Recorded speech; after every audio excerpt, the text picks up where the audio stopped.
So Zelensky spoke at the United Nations today, the Security Council. He spoke at the General Assembly yesterday, but today he got to speak at the Security Council. And what you're going to see is Zelensky's speech. But before that, you'll see as he's being introduced, the Russian ambassador will object and say a few words, and then you'll see Zelensky's speech.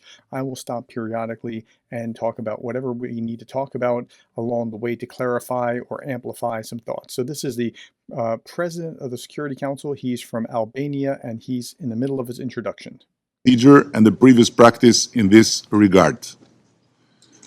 There being no objection, it is so decided.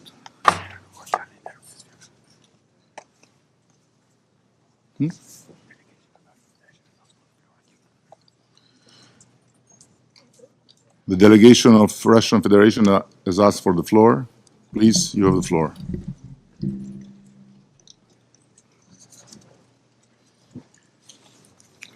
Mr. President, you were hasty in saying the words, "it is so decided."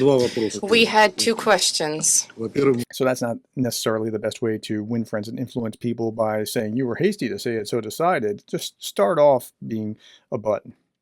First and foremost, we wish to ask you on what basis you propose to give the President of Ukraine, Vladimir Zelensky, the floor before members of the Security Council speak, many of whom also are represented at the level of heads of state and government.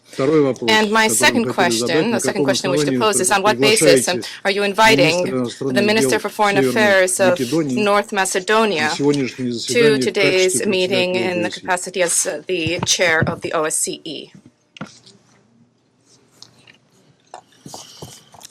So I take note of the remarks made by the Russian delegation, and in response, I would like to confirm that notice of the speaking order was given to all Council members in advance.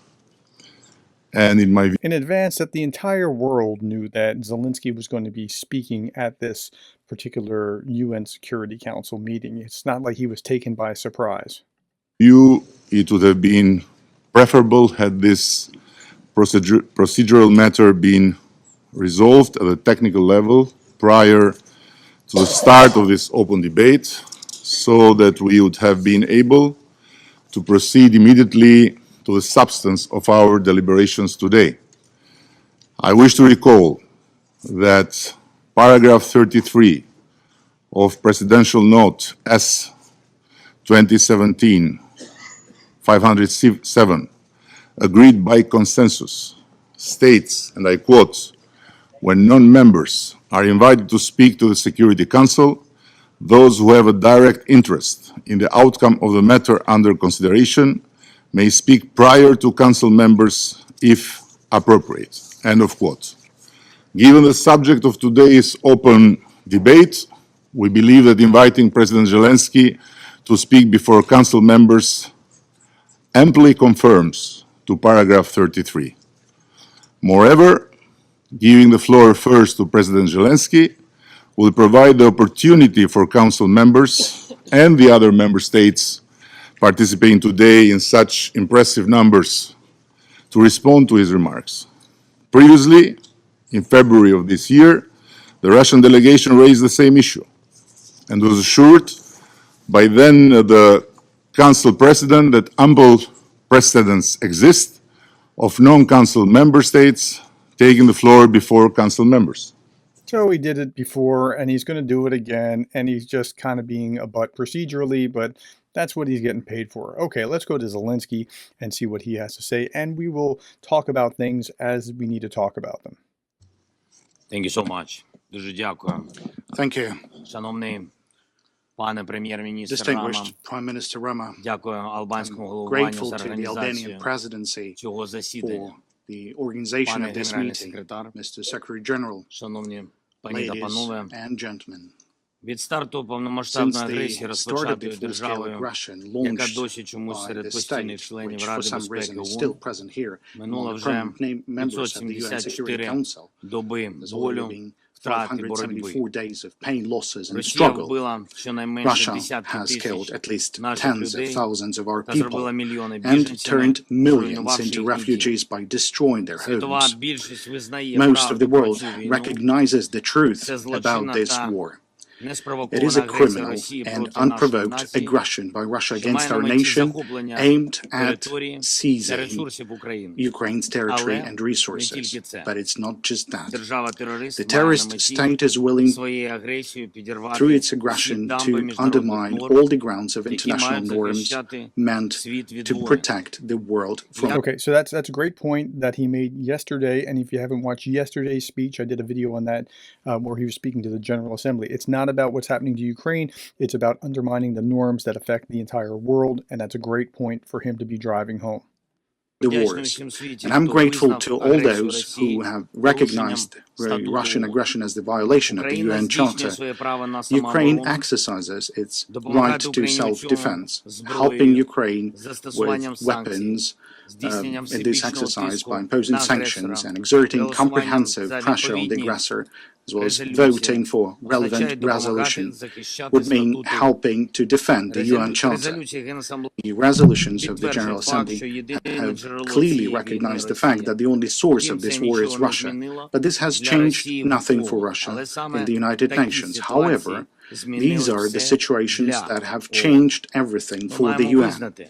We should recognize that the UN finds itself in a deadlock on the matters of aggression. Okay, so he's talking about aggression, and the only source of this aggression is Russia. It's pretty clear that the source of the aggression is Russia. As much as Russia has been trying to paint itself as a victim, and we had to do this, it was preemptive because they were threatening. Ukraine wasn't threatening. No, so, okay, at any rate, he's making that point, and it's a violation of the UN Charter.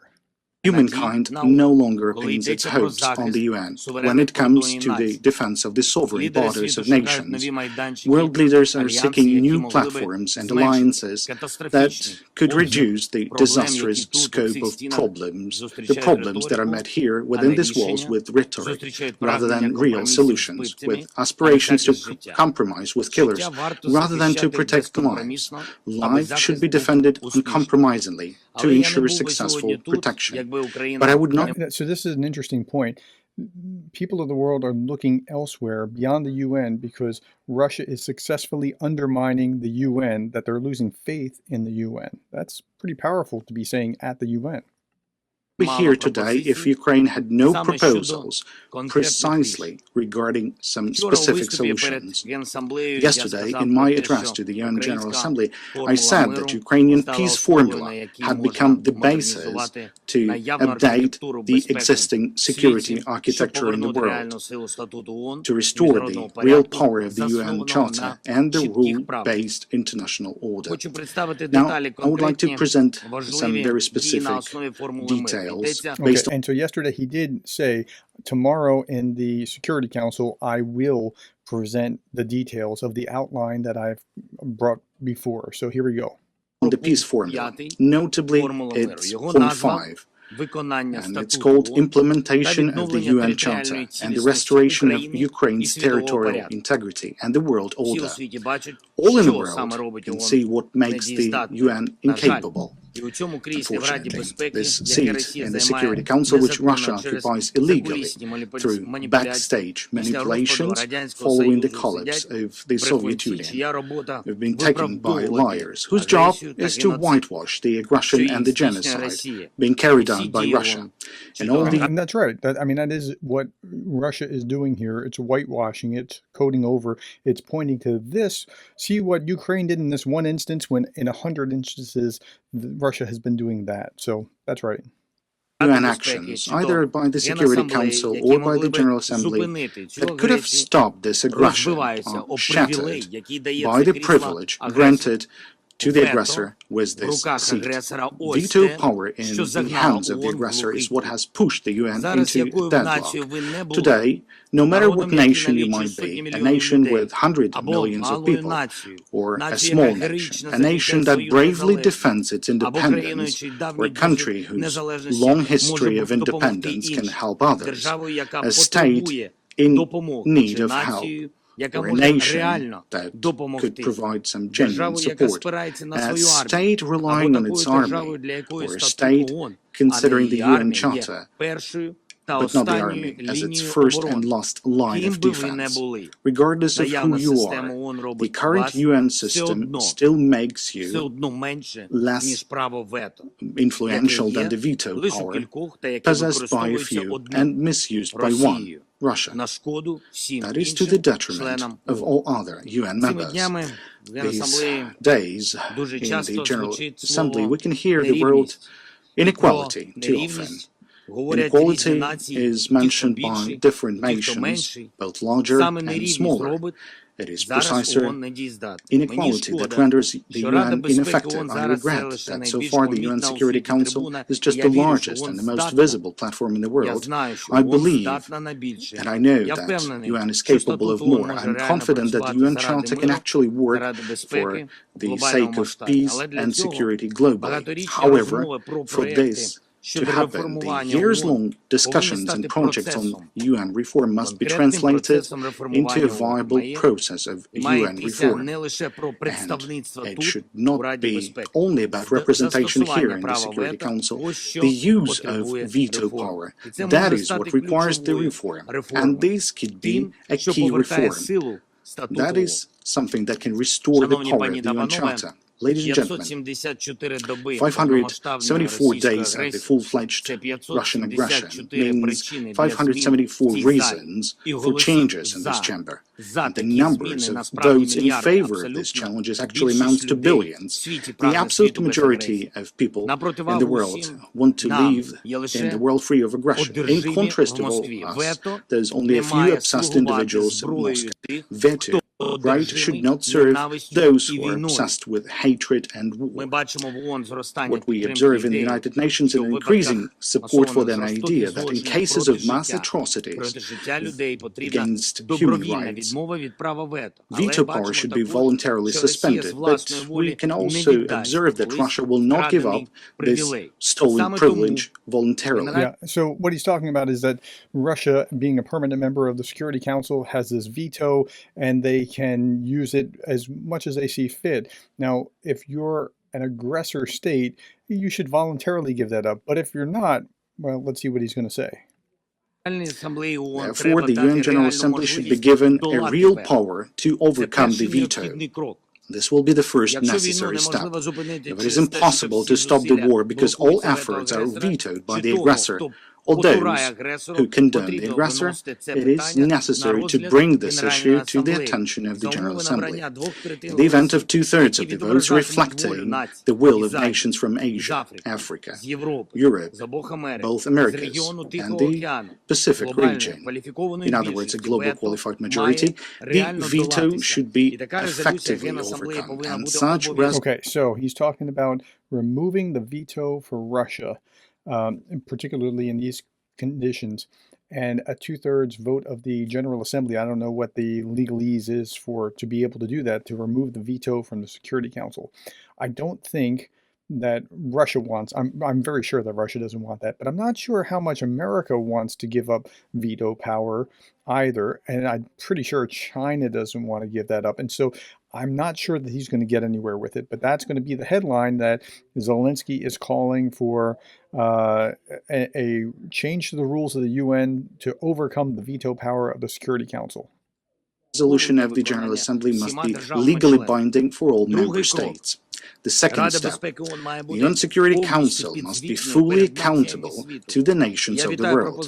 I welcome the proposals of various leaders to expand the representation of nations in the Security Council. The composition of the permanent members of the Security Council should reflect the current realities, and justice. Ukraine considers it unjust when billions of people do not have their permanent representation in the Security Council. The African unity must be here permanently.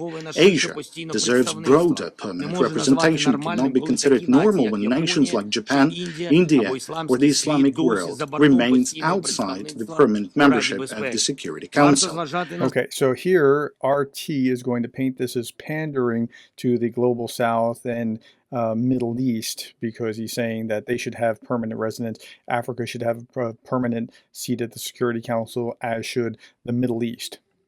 One should take into account the changes that have taken place in Europe, notably that Germany has become one of the key global guarantors of peace and security. This is a fact. Therefore, it is also a matter of fact that Germany deserves a place among the permanent members of the Security Council. Okay, so just a history lesson. The UN grew up after World War II, trying to not let something like that happen again, and so Germany was excluded from this because they were the aggressor, as was Japan excluded from this, even though Japan hasn't been like that since World War II. So he's talking about updating and modernizing the Security Council given the new realities. America must be represented here permanently, and the Pacific states as well.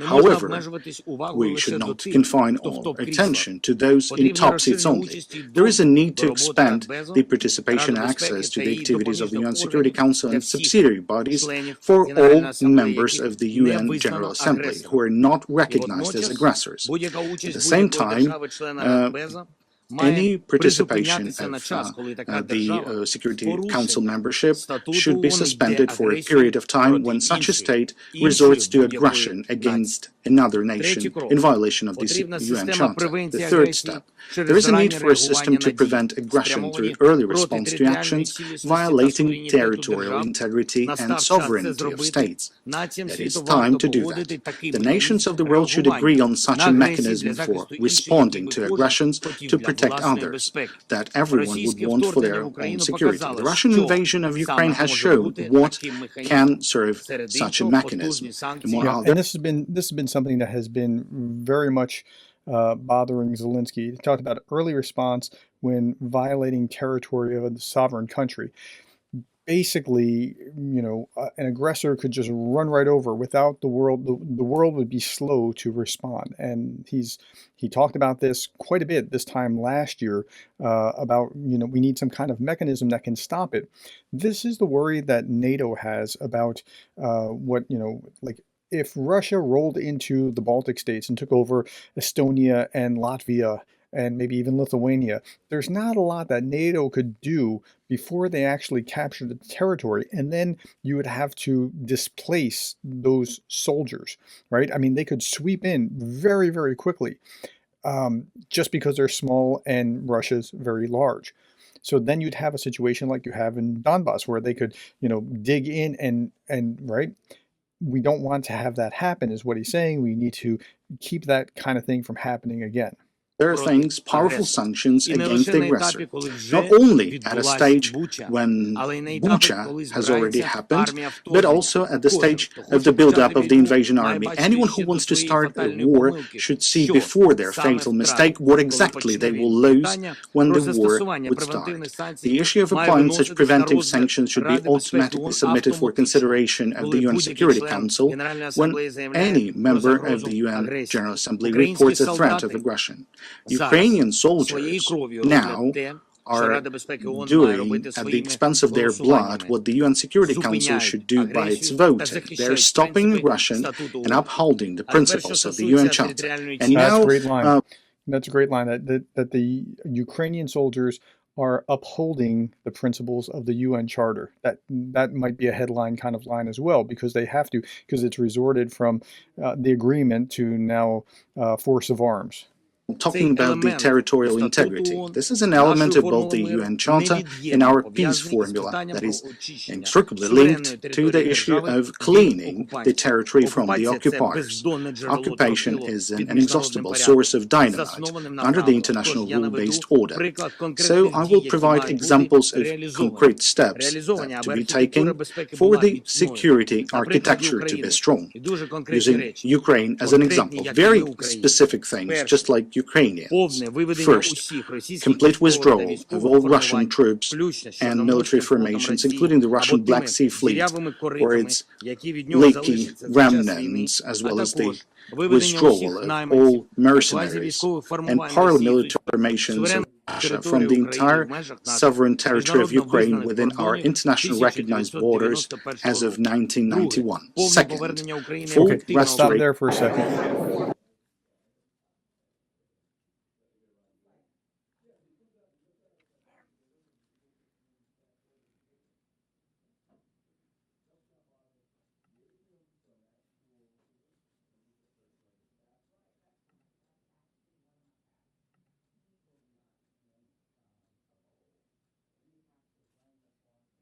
Ukraine within our international recognized borders as of 1991. Second, Okay, so let's stop there for just a moment.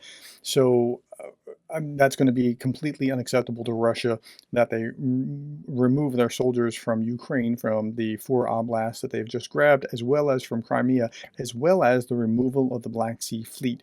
The Black Sea is their only significant warm water port. They do have a port in Syria, but I mean, as far as right from Russia out into the world, that's the only thing that they have. They're not going to want to give that up. full restoration of Ukraine's effective control over the entire state border and exclusive economic zone, including the Black and Azov Seas, as well as in the Kerch Strait. In fact, only the implementation of these 2 points will result in an honest, reliable, and complete cessation of hostilities. Ladies and gentlemen, okay, so what you just said was, to end this war, you need to do these things. Ukraine has to have its full border back to what it was before the 2014 invasion, and even the Black Sea Fleet has to go away. And so he's drawing a very clear, hard line. If such international institutions were made following tragedies, following major wars, we should not wait for the aggression to be over. We need to act now. Our aspiration for peace should drive the reform. As I was preparing the Ukrainian peace formula, I underpinned its points by the principles of the UN Charter. Only the principles of the UN Charter and resolutions adopted by the General Assembly. This is precisely what enables the Ukrainian peace formula to become global. The nations that engage with the formula realize that they're working for the rule-based international order, for the protection of territorial integrity and sovereignty of states, protection of human rights, prevention of aggression, and genocidal policy.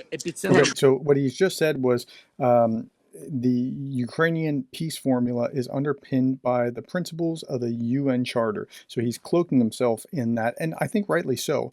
I've also seen RT and Pravda say that we, Russia, are upholding the principles of the UN Charter, and they contort the facts in order to make it look like they are, but it's, yeah. So this is a good path for Zelensky to be on right now. The epicenter of such efforts should be in this very chamber, the UN Security Council chamber, and even to the greater extent in the General Assembly Hall. If reform of UN institutions is necessary for that, then we should not be afraid of such reform. We are ready to work together with UN members who have joined the peace formula to work on relevant draft resolutions and amendments to the UN Charter.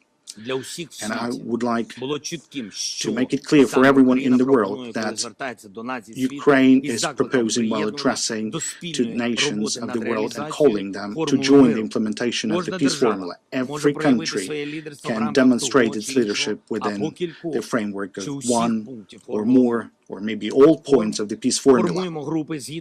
We can establish groups based on the points of the peace formula, where national security advisors to heads of states and diplomatic representatives work. Now, these groups are tasked to elaborate a list of decisions and legislative proposals to be implemented in order for the relevant point of the peace formula to be fulfilled. We're ready to hold 10 conferences at the level of advisors, and in accordance with the 10 points of the peace formula, then a summit on the level of leaders. Later, okay, so he's gotten in the weeds here a little bit technically, but he's basically inviting other nations to join him involved in this on these conditions, or with these as the points of the formula that they're going to try to push. These drafts would be prepared and submitted for consideration by heads of states at the respective summit. Thereby, all nations of the world that respect peace can actively participate in restoration of peace. Cooperation is always the key word for Ukraine in international relations. This word is also key for peace. So let the peace prevail. May our institutions and our cooperation be stronger. I thank you for your attention, and thank you for the possibility to address you. Thank you for this invitation. Thank you. Glory to Ukraine. All right, so we're going to stop there. Here's what I heard. So I'm just going to recap it briefly. there was a violation of the UN Charter, and the source is Russia. Russia is undermining the UN. Russia's job here is to whitewash what's going on in Ukraine. All nations could be affected by this. Today it's Ukraine, but it could be you another time. The charter can work, but it must be capable. It needs to have the power. So we should be removing the veto power from the aggressor, which is Russia. The Security Council is responsible to the world, and suspension of the veto power when there's aggression by a particular state should be part of it. We can vote on that. We can have a 2/3 vote of the General Assembly to change the rules. Now, I don't know how successful he's going to be with that kind of thing. And the reason that I say that is because generally the status quo is very powerful, whether in an organization like a business or the UN. I mean, the status quo is powerful because to change it creates a lot of what's going to happen. I'm not sure exactly what's going to happen, but to keep it is very easy. Okay, talked about early response for violating territory. This is one of the things that I think is very necessary that we don't actually have or do well. We don't have any kind of early response mechanism, and that actually might be the upside of the silver lining when this is all over, that maybe they do something like that. Okay, Ukrainian soldiers, because of that, because they're forced to arms, Ukrainian soldiers are actually upholding the UN Charter. That was a great line. Talked about how capable withdrawal of a complete withdrawal of Russian troops, including the Black Sea Fleet, is what is necessary for peace, including full control over the Ukrainian border. Now that's going to be completely unacceptable to Russia, but you've just appealed to arms, and so to arms you go. I mean, that's what Russia did. They appealed to arms, and so it'll be decided on the battlefield. And then finally, the Ukrainian peace formula is underpinned by the principles of the UN Charter. See how he cloaked himself in the UN Charter? Again, Russia tried to do that, but I think not terribly successfully well. And then finally, cooperation is the key. We invite you into this process, other nations, and you're welcome to join us. Thank you for becoming part of this. And so I think it was a pretty good, effective speech with a number of, there's going to be at least 3 or 4 different major headlines that could come out of this. And I think he did fairly well with that. I'm not going to show you the Russian Federation's response, because I'm sure it'll be just nightmarish, or even any of the other prepared statements, because these other delegations are just going to have some kind of prepared statement. They're not going to react to what Zelensky's saying here, but what Zelensky said will make headlines and will hopefully cause others to think. Now, Zelensky probably will be trying to make the rounds while he's in the United Nations, trying to talk to those that may be on the fence that could come along and join him, and kind of sway the balance a little bit. Okay, that's all that I have to say. Tell me what you think. Tell me if I'm missing something or what you see. I'm happy to hear it. Thank you for your time. Thank you for the likes, the shares, the subscribes, and thank you for being the kind of person that cares about Ukraine.